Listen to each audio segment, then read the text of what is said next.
दोस्तों आज की डेट में टीनेजर्स में और एडल्ट्स में जो प्रॉब्लम सबसे ज़्यादा देखी जा रही है वो है बालों से रिलेटेड इश्यूज।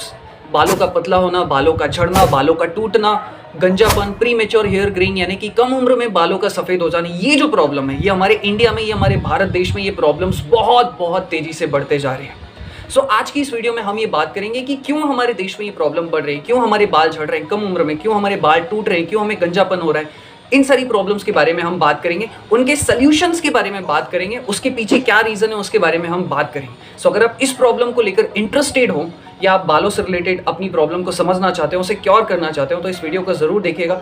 जो भी चीज़, जो भी फैक्ट मैं आपके साथ शेयर करूँगा वो साइंटिफिकली प्रूव्ड है एंड उनकी रिसर्च भी मैं आपके साथ शेयर करूँगा। आइए शुरू करते हैं। सो दोस्तों, बालों से रिलेटेड इन्हीं समस्याओं को ध्यान में रखते हुए एक बहुत बड़ी संस्था ने रिसर्च करना शुरू किया और सर्वे करना शुरू किया। उन्होंने उस सर्वे में 1.5 लाख से भी ज़्यादा लोगों को शामिल किया जिन्हें बालों से रिलेटेड इशू था। किसी को हेयर फॉल हो रहा था, किसी को हेयर थिनिंग हो रहा था, किसी को रिसीडिंग हेयर लाइन थी, किसी को डैंड्रफ था, किसी के फ्रिजी हेयर थे। मतलब ऐसे लोगों को शामिल किया गया था जो लोग बालों से रिलेटेड इशूज़ में शामिल रहे थे या बालों से रिलेटेड इशू जिन्हें हो रहा था। अब उस रिसर्च में 3 सबसे बड़ी चीज़ जो है सामने आई। जब उन्होंने कंक्लूजन किया, जब उन्होंने पता लगाया कि इन लोगों को ये हेयर फॉल क्यों हो रहा है, तो उसमें जो सबसे बड़ी वजह सामने आई यानी कि 52% लोगों को हेयर फॉल इसलिए हो रहा था क्योंकि उनकी बॉडी में न्यूट्रिशनल डेफिशिएंसी थी। यानी बालों के लिए जिस पोषक तत्वों की ज़रूरत होती है वो उनकी बॉडी को नहीं मिल पा रहे थे, इसलिए 52% लोग हेयर फॉल से सफ़र कर रहे थे। पोषक तत्व जैसे कि iron, calcium, zinc, amino acids, protein etcetera. इसके बाद 20% लोग जिन्हें हेयर फॉल हो रहा था या बालों से रिलेटेड इशू था, उसके पीछे वजह थी सही तरीके से नींद नहीं ले पाना, अच्छी नींद नहीं ले पाना, स्ट्रेस जैसी प्रॉब्लम से सफ़र करना। तीसरा रीज़न था 23% लोग डाइजेशन या उससे रिलेटेड इशू से सफ़र कर रहे थे। 23% लोग जिन्हें हेयर फॉल हो रहा था उसके पीछे उनका डाइजेशन था, यानी कि किसी को कॉन्स्टिपेशन था, पेट प्रॉपर्ली साफ नहीं होना, किसी को एसिडिटी, किसी को गैस, किसी को ब्लोटिंग जैसी प्रॉब्लम थी। एंड 5% लोग यानी कि 100% में से 5% लोग इसीलिए हेयर फॉल से सफ़र कर रहे थे क्योंकि उन्हें कोई बीमारी थी या कोई हार्मोनल इशू था या कुछ किसी को कोई थायराइड का इशू था। तो इन आंकड़ों को ज़रा ध्यान से रख लीजिए। 52% लोगों को हेयर फॉल था न्यूट्रिशनल डेफिशिएंसी के कारण। 20% लोग बैड स्लीप या स्ट्रेस की वजह से सफ़र कर रहे थे जिसके कारण उन्हें हेयर फॉल हुआ।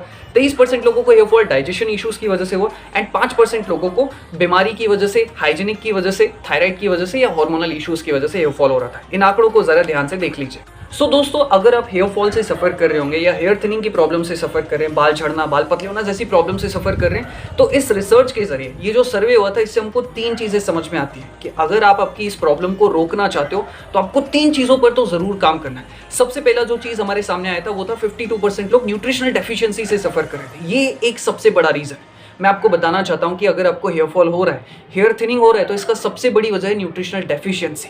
देखिए, मैं आपको बताना चाहता हूँ कि ये जो हेयर फॉल है ना, ये एक अंदरूनी समस्या है। लोग इस समस्या को बाहरी प्रॉब्लम समझते हैं। उन्हें लगता है कि हम तेल लगा लेंगे, हम अच्छा शैम्पू लगा लेंगे तो हेयर फॉल रुक जाएगा। पॉसिबल ही नहीं है। सबसे पहले आपको आपके अंदर पर ध्यान देना होगा, आपके गट पर ध्यान देना होगा, आपकी जो बॉडी के अंदर सही न्यूट्रिशन जा रहे हैं कि नहीं उस पर ध्यान देना होगा, क्योंकि हेयर फॉल एक अंदरूनी समस्या ज़्यादा है रेदर देन बाहर की समस्या। बहुत सारे लोग तेल लगा के सोचते हैं कि शायद ये तेल लगा लिया इससे जो है हमारा हेयर फॉल ठीक हो जाए। आप अंदर ठीक करो, आपके बाल बाहर खुद ब खुद ठीक होना शुरू हो जाएंगे। तो कोशिश करो कि आपकी बॉडी में सही न्यूट्रिशन जाए। मैं 4-5 या न्यूट्रिशन बता रहा हूँ। सबसे पहला अमीनो एसिड्स, ये आपकी बॉडी में जाना चाहिए।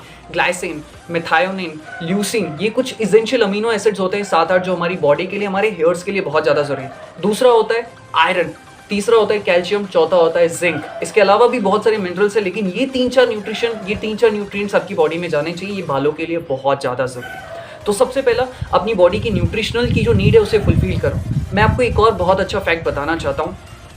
देखो क्या होता है ना कि जब हमारी बॉडी को सही न्यूट्रिशन नहीं मिल पाता है ना, तो देखो हमारी बॉडी को जिंदा तो रहना है, तो वो क्या करेगी कि भाई अगर हमारी बॉडी में कम न्यूट्रिशन जाएंगे ना तो वो बालों तक न्यूट्रिशन पहुंचाना बंद कर देगी। क्योंकि आपकी बॉडी को ये बात पता है कि यार अगर बालों को न्यूट्रिशन नहीं भी मिलेगा, मैं गंजा हो भी जाऊंगा या बॉडी गंजी हो भी जाएगी, तभी भी उसको फर्क नहीं पड़ेगा क्योंकि मैं जिंदा रह सकता हूँ। लेकिन ऑर्गन्स का जिंदा रहना जरूरी है। तो कम न्यूट्रिशन जाएंगे तो आपकी बॉडी न्यूट्रिशन को बालों तक नहीं पहुंचाएगी, वो बॉडी के दूसरे ऑर्गन्स को देगी जहां जरूरत है, लेकिन बालों तक नहीं पहुंचाएगी। इसीलिए अपनी बॉडी की न्यूट्रिशनल नीड को जो है हमेशा फुलफिल करके रखो ताकि आपको हेयर फॉल ना हो, क्योंकि ये सबसे पहला जो है रूल है अगर आप आपके बालों को बचाना चाहते हो। दूसरा जो रीज़न हमारे सामने आया था उस रिसर्च के जरिए वो ये था, दूसरा जो रीज़न था वो था स्लीप। स्लीप सबसे इंपॉर्टेंट है, नींद सबसे इंपॉर्टेंट है। मैं कई ऐसे लोगों को जानता हूँ जो अपनी बहुत अच्छी केयर करते हैं, अच्छा खाना खाते हैं, लेकिन उन्हें जो है नींद नहीं आती है अच्छे से, जिसके कारण हेयर फॉल होता है। तो कोशिश करो कि आप आपकी नींद को बहुत अच्छा रखो। स्ट्रेस से खुद को दूर रखो। और मैं जानता हूँ कि 90% लोग बेवजह का स्ट्रेस लेते हैं, प्रॉब्लम होती नहीं है, लेकिन हम छोटी छोटी प्रॉब्लम को बढ़ा चढ़ा कर अपने दिमाग में रख लेते हैं, जिसके कारण जो है हम बहुत परेशान होते हैं। तो देखा जाए तो 90% हमें स्ट्रेस लेने की ज़रूरत है ही नहीं। थोड़ा बहुत स्ट्रेस लेना ज़रूरी है, लेकिन ज़बरदस्ती स्ट्रेस ले रहे हैं, उसके कारण असर आपकी नींद पर आता है। और नींद सबसे इंपॉर्टेंट फैक्टर है। अगर आपकी नींद अच्छी है ना, पक्का है आपको हेयर फॉल तो बहुत ही कम होगा। तो अपनी स्लीप पर अच्छे से अच्छा काम करो, दिन भर वर्कआउट करो, थोड़ा सा खुद को व्यस्त रखो, अच्छी अच्छी चीज़ों में इन्वॉल्व करो, लोगों से घुलो मिलो, तो आपको स्ट्रेस भी नहीं होगा एंड आपको नींद भी अच्छी आएगी एंड आप आगे बढ़ने की कोशिश करेंगे। तो अच्छी नींद लेने की कोशिश करें। तीसरी जो सबसे बड़ी वजह थी वो था डाइजेशन इशू। अपने डाइजेशन को, अपने गट को हेल्दी रखो। आयुर्वेद में एक कहावत है, भैया अगर आपका पेट खराब है ना तो आपकी सारी चीज़ें खराब रहेंगी। अगर आपका पेट खराब है तो वो चीज़ आपके चेहरे पर झलकेगी, लेकिन अगर आपका पेट साफ है, अच्छा है, तो वो खुशी, वो फ्रेशनेस आपके चेहरे पर भी झलकती है और आपके चेहरे पर एक ग्लो आ जाता है। और वही चीज़ आपके बालों पर भी ट्रांसफ़र होती है, क्योंकि जो भी चीज़ हम खाते हैं अगर वो अच्छे से डाइजेस्ट नहीं होगी तो वो खून के ज़रिए हमारे बालों तक नहीं पहुँच पाएगी। समझ पा रहे हैं? इसलिए अपने डाइजेशन को, अपने पेट को अच्छा हेल्दी फूड दो, उसे जो है साफ़ रखने की कोशिश करो। एंड अगर आपको बार बार गैस होती है, बार बार ऐसी प्रॉब्लम्स होती है, तो किसी अच्छे एक्सपर्ट से कंसल्ट करो ताकि आपको ये प्रॉब्लम ना हो। और यहाँ पर मैं आपको एक बहुत अच्छी चीज़ बताना चाहूँगा। डाइजेशन की जो प्रॉब्लम है उसकी सबसे बड़ी जो वजह है वो है सही डाइट का नहीं होना। देखिए, हम सबकी बॉडी का एक कंपोजिशन होता है। हमारी शरीर के 3 त्रिदोष होते हैं, वात, पित्त और कफ। अगर आपको आपकी बॉडी का कंपोजिशन पता चल गया कि कौन सा है, जैसे अगर मैं वात वाला हूँ तो मुझे कौन सी चीज़ें खानी है, कौन सी चीज़ें नहीं खानी है, तो फिर उससे जो है मेरा प्रॉब्लम मुझे इतना ज़्यादा नहीं होगा। जब आप आपकी शरीर की कंपोजिशन के अलावा चीज़ें खाते हैं, जैसे अगर मुझे वात की प्रॉब्लम है और मैं वही चीज़ें खा रहा हूँ जिससे वात बढ़ता है, तो फिर मुझे डाइजेशन का प्रॉब्लम होगा। अगर मेरी बॉडी का टाइप पित्त वाला है, अगर मैं ऐसी चीज़ें खा रहा हूँ जिससे पित्त बढ़ता है, तो फिर मेरी प्रॉब्लम और बढ़ जाएगी। तो इसीलिए अपनी बॉडी की कंपोजिशन को समझो, सही डाइट कंज्यूम करना शुरू करो, तो आई एम श्योर कि आपको डाइजेशन की प्रॉब्लम नहीं होगी। तो इन 3 चीज़ों पर काम करना है। पहला, न्यूट्रिशनल डेफिशिएंसी। दूसरा, अच्छी नींद पर काम करना है। तीसरा, अपने डाइजेशन को हेल्दी रखना है। बाकी बीमारियां कब होती है? इन 3 चीज़ों में जब गड़बड़ होती है तभी हमें बीमारियां होती है, हार्मोनल इम्बैलेंस होता है। तो 3 चीज़ों पर काम कर लिया, आपका बहुत हद तक जो है ये प्रॉब्लम फिक्स हो जाएगी। सो दोस्तों, जैसा कि मैंने आपको बताया कि न्यूट्रिशनल डेफिशिएंसी सबसे बड़ा रीज़न है, तो केशवा हेयर केयर जो है बहुत जल्द एक ऐसा न्यूट्रिशन लॉन्च करने जा रहा है, एक ऐसा न्यूट्रिशनल या नेचुरल सप्लीमेंट लॉन्च करने जा रहा है जिसे हर कोई इस्तेमाल कर सकता है, जो आपकी बॉडी की, बालों के लिए जो ज़रूरी न्यूट्रिशन की ज़रूरत है उसे फुलफिल करने में मदद करेगा। चाहे आयरन की ज़रूरत हो, चाहे अमीनो एसिड्स की ज़रूरत हो, चाहे कैल्शियम की ज़रूरत हो, जिंक, मैग्नीशियम, जिसकी भी ज़रूरत हो, DHT की भी अगर आपकी बॉडी में समस्या हो, तो उन सारी ही समस्याओं को डील करने में आपकी मदद करेगा। तो वो जो न्यूट्रिशन है लॉन्च होने वाला है। अगर आप उस न्यूट्रिशन को परचेज करना चाहें तो प्री लॉन्च ऑफर अभी भी चालू है, जिसमें आप उस न्यूट्रिशन को 50% ऑफ में बुक कर सकते हैं। सो अगर आप बुक करना चाहें तो इस नंबर पर कांटेक्ट कर सकते हैं, नहीं तो व्हाट्सएप कर सकते हैं। सो चलिए दोस्तों, अब समझते हैं हेयर फॉल को थोड़ा सा और डीप में समझते हैं और उस प्रॉब्लम को रिकवर किया जा सकता है क्या। ये बहुत इंपॉर्टेंट पॉइंट है, लास्ट तक जरूर देखिएगा। सो दोस्तों, कई दफ़ा बहुत सारे लोग हमसे ये सवाल करते हैं कि हम, मेरे बहुत सारे बाल झड़ चुके हैं, या मेरे थोड़े से बाल झड़े हुए हैं, या थोड़ा थोड़ा जो है पैचेस दिखाई दे रहा है। तो मैं ये जानना चाहता हूँ, मतलब बहुत सारे लोग ऐसा पूछते हैं कि क्या हमारे बाल वापस आ सकते हैं, क्या हमारी डेंसिटी अच्छी हो सकती है, क्या बालों का घनत्व बढ़ सकता है, क्या मेरे जो पैचेस हैं वो वापस आ सकते हैं, क्या वो बाल ढक सकते हैं। सो दोस्तों, इस प्रॉब्लम को बताने के लिए, या कितने टाइम में आपका हेयर रीग्रोथ पॉसिबल है क्या, क्योंकि मैं आपको पहले इंश्योर कर दूं कि आयुर्वेदा ये कहता है कि आपके बाल अगर चले गए तो वो वापस आ सकते हैं, लेकिन उसमें आपको पेशेंस रखने की जरूरत है। तो मैं कैसे आ सकते हैं, उसका साइंटिफिक रीजन के साथ ये सारी चीज़ें आपको बताना चाहता हूँ। देखिए, हेयर फॉल में बेसिकली 7 स्टेजेस होती हैं। इन 7 स्टेजेस को आपने समझ लिया तो आपको समझ में आ जाएगा कि आपको कितना वक्त लग सकता है आपके बाल वापस आने में, आपके हेयर थिनिंग की प्रॉब्लम को रोकने में, या जो भी प्रॉब्लम है उन सारी प्रॉब्लम्स को रोकने में। 7 स्टेजेस होती है, stage 1, stage 2, stage 3, stage 4, stage 5, stage 6 and stage 7। सब मैं आपको थोड़ा थोड़ा ना इनके बारे में बताना शुरू करता हूँ ताकि आपको नॉलेज आ जाए। ये सारी चीज़ें मैं इसलिए आप लोगों को बता रहा हूँ बिकॉज मार्केट में बहुत सारा मिथ फैला हुआ है। लोग आपको बताएंगे हेयर फॉल के बारे में, लेकिन आपको सही तरीके से नॉलेज नहीं देंगे। मैं कोशिश कर रहा हूँ कि नेचुरल तरीके से ये सारी चीज़ें आप लोगों तक पहुँचाऊँ ताकि आपको कोई कन्फ्यूजन ना रहे। आइए शुरू करते हैं स्टेजेस के बारे में जानना। सो दोस्तों, सबसे पहले हम बात करेंगे स्टेज 1 और स्टेज 2 की। हम इन दोनों ही स्टेज को एक ही स्टेज में कंसीडर कर लेते हैं, ठीक है। अब इस स्टेज में क्या होता है, जरा मैं उसको थोड़ा सा आपको बता देता हूँ। इस स्टेज में जनरली देखा जाए तो आपको थोड़ा सा हेयर फॉल होना शुरू होता है, आपके बाल जो है झड़ना शुरू होते हैं।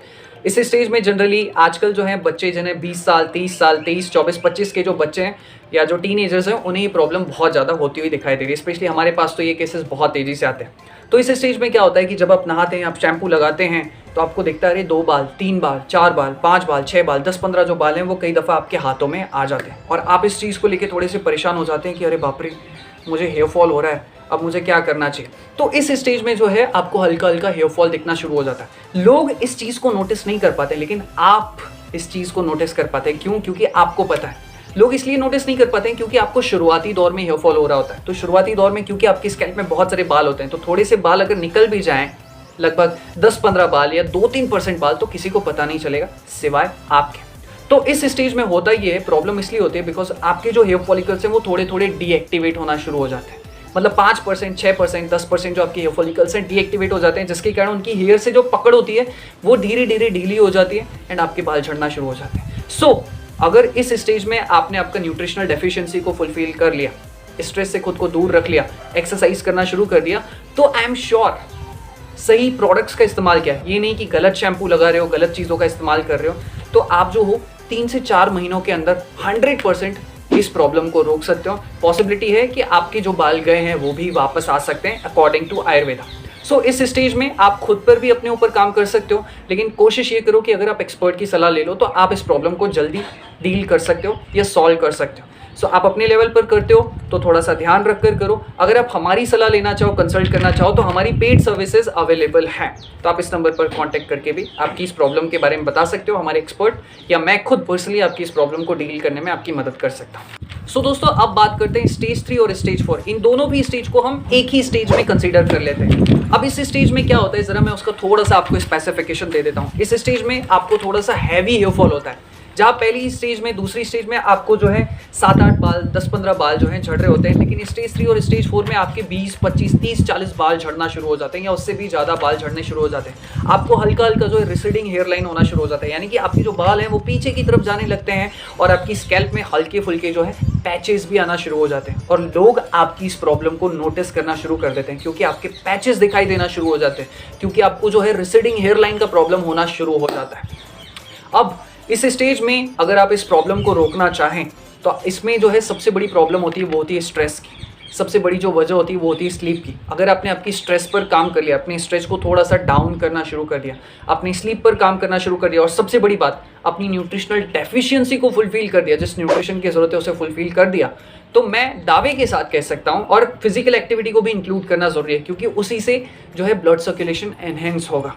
तो कम से कम 6 से 8 महीनों के अंदर आप इस प्रॉब्लम को रिकवर कर सकते हैं। हाँ, हो सकता है कि पर्सन टू पर्सन ये प्रॉब्लम थोड़ी सी जो है डिले कर सकती है या जल्दी भी हो सकती है, लेकिन अगर आपने खुद के ऊपर डिसिप्लिन रखा, एक्सरसाइज की, न्यूट्रिशनल डेफिशिएंसी को फुलफिल किया, स्ट्रेस से खुद को दूर रखा, तो आप कम से कम 6 से 7-8 महीनों में इस प्रॉब्लम को डील कर सकते हैं। एंड पॉसिबिलिटी है कि थोड़ा सा टाइम लग सकता है, लेकिन आपके जो बाल गए हैं वो भी वापस आ सकते हैं। तो स्टेज 2, स्टेज 3 और स्टेज 4 में भी इस प्रॉब्लम को रिकवर किया जा सकता है।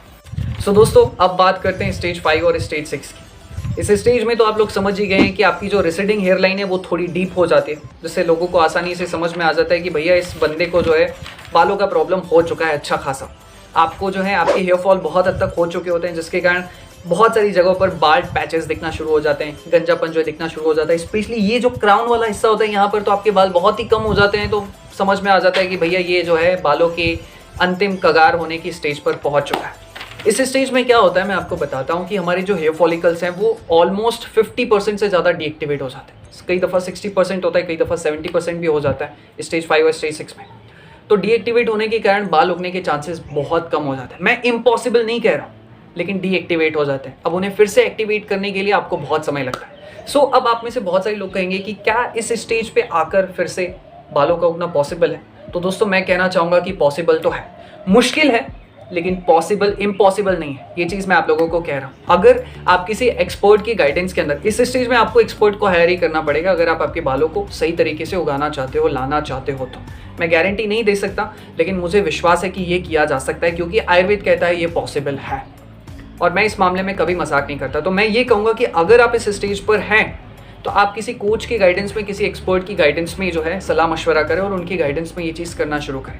वो आपको प्रॉपरली गाइड करेंगे, और मैं कहूँगा कि आयुर्वेद का तरीका ही अपनाओ, वही बेस्ट है, और उससे आपको कोई दिक्कत नहीं है। क्योंकि अगर आप वो दूसरी चीज़ें अपनाते हो, पीआरपी थेरेपी और न जाने और कौन कौन सी थेरेपी है, ट्रांसप्लांट हो गया, वो करवाओगे तो फिर दिक्कत होगी। हम उसके बारे में मैं थोड़ा सा लास्ट में बात कर रहा हूँ। अगर आप नेचुरल तरीके से करने की कोशिश करते हो, मैं दावे के साथ कहता हूँ कि आपको 1 साल लग सकता है, 1.5 साल लग सकता है, लेकिन अगर आपके अंदर कॉन्सिस्टेंसी है ना, 1-2 साल के अंदर आप फिर से अपनी इस प्रॉब्लम को रिकवर कर सकते हो। एटलीस्ट इतना तो रिकवर कर ही जाओगे कि आपका कॉन्फिडेंस बूस्ट हो जाएगा कि हाँ चलो भाई ठीक है, एटलीस्ट मेरे सर पे इतने तो बाल हैं कि मैं कॉन्फिडेंस के साथ बात कर सकता हूँ। तो मैं कहता हूँ कि इस स्टेज पे भी अगर आप हो तो आप इस प्रॉब्लम को रिकवर कर सकते हो। और मैं बालों के मामले में कभी भी झूठ नहीं कहता, क्योंकि भाई इंसान खाना कैसा भी खा ले, कपड़े कैसे भी पहन ले, लेकिन अगर उसके बाल सही है ना तो भाई कॉन्फिडेंस हमेशा बूस्ट रहता है, बना रहता है। तो बालों के मामले में मैं कभी झूठ नहीं कहता। मतलब मैं ये कहना चाहता हूँ कि 5th-6th स्टेज पे आकर भी आप कर सकते हो। पेशेंस लगेगा, हैवी पेशेंस लगेगा, रोज रोज आपको करना पड़ेगा, लेकिन पक्का है कि आप इस प्रॉब्लम को डील कर सकते हो। सो